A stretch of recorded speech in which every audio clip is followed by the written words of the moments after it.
दोस्तों नमस्कार।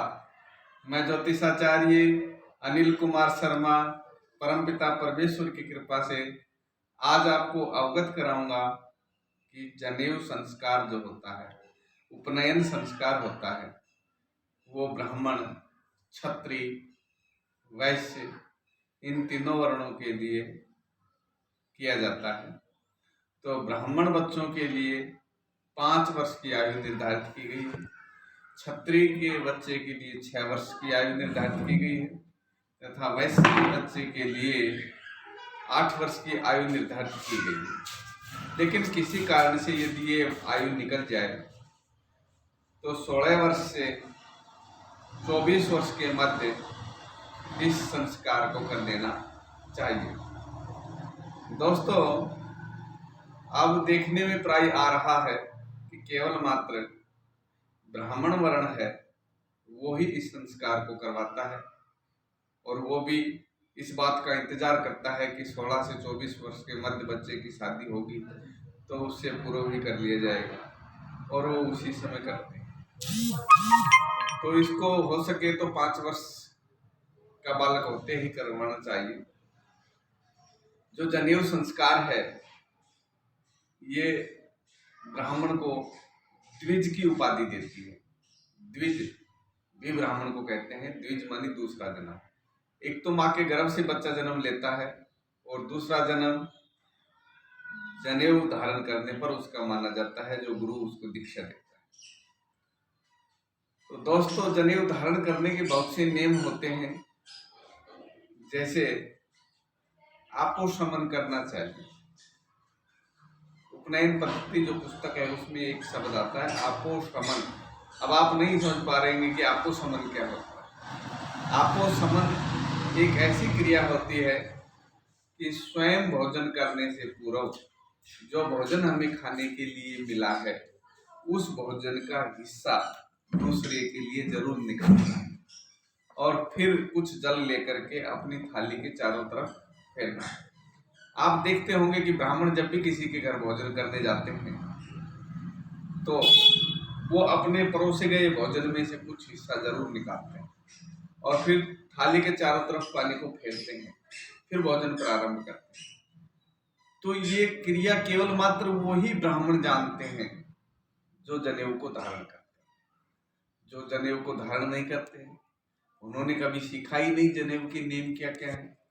अभी देखिए, ये जनेऊ है। अब इस जनेऊ में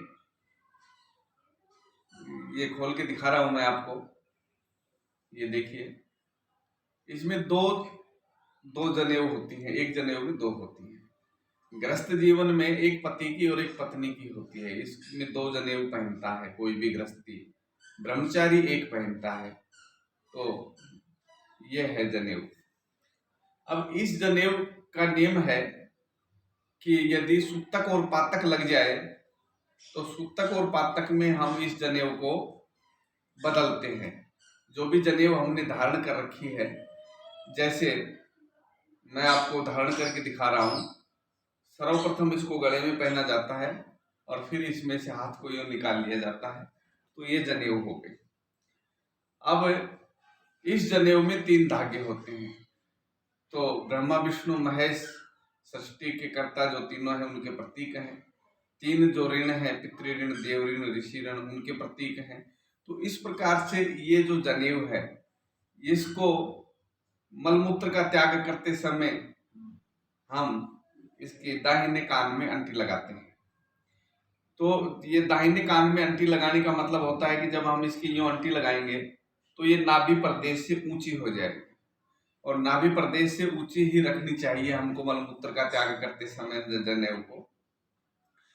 अब जब जनेऊ अशुद्ध हो जाती है तो इस जनेऊ को किस प्रकार से हमें निकालना चाहिए ये मैं आपको बताऊंगा।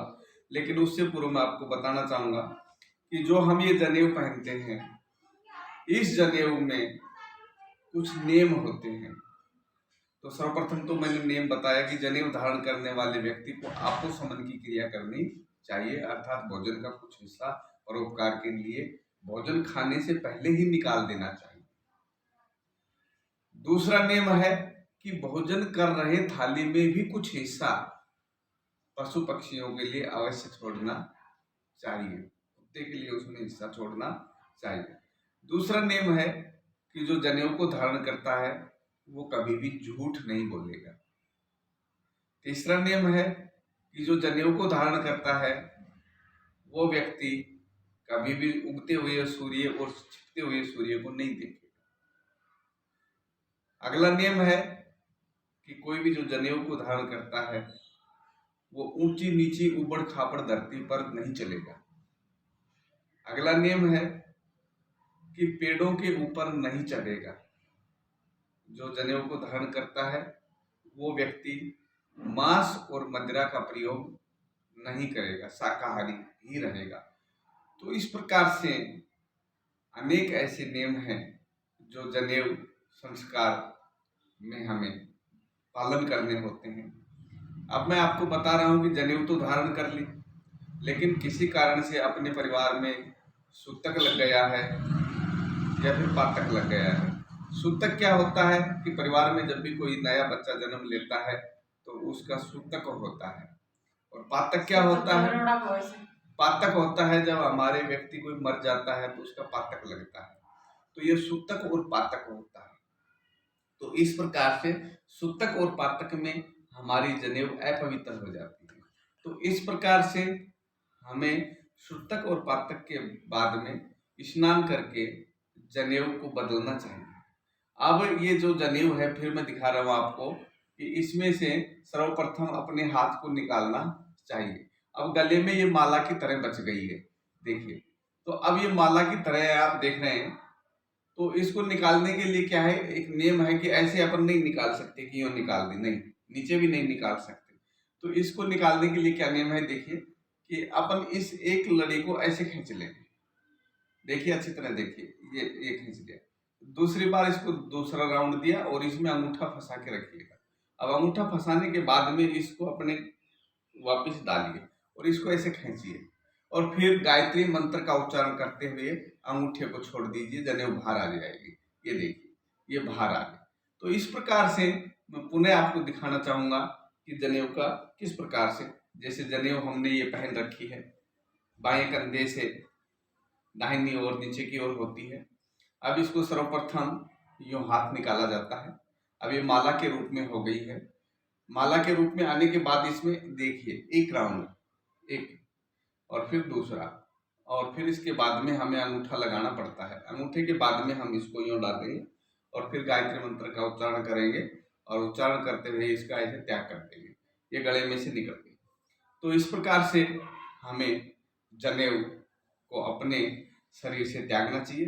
तथा दूसरी जनेऊ जब हम धारण करते हैं तो जनेऊ धारण करते समय हमें एक मंत्र का उच्चारण करना चाहिए। वो मंत्र इस प्रकार से है, ओम यज्ञोपवीतं परमं पवित्रं प्रजापते यत् सहजं पुरुस्तात् आयुष्मग्रं प्रतिमुंच शुभ्रं यज्ञोपवीतं बलमस्तु तेजय। तो इस प्रकार से ये मंत्र है।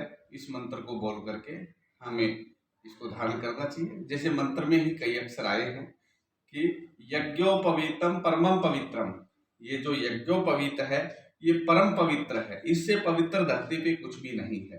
अर्थात यज्ञोपवीत पहनने वाले व्यक्ति का आचरण सदाचारी होता है, वो कभी दूसरों को कष्ट नहीं देता है और इससे व्यक्ति का बल और तेज बढ़ता है।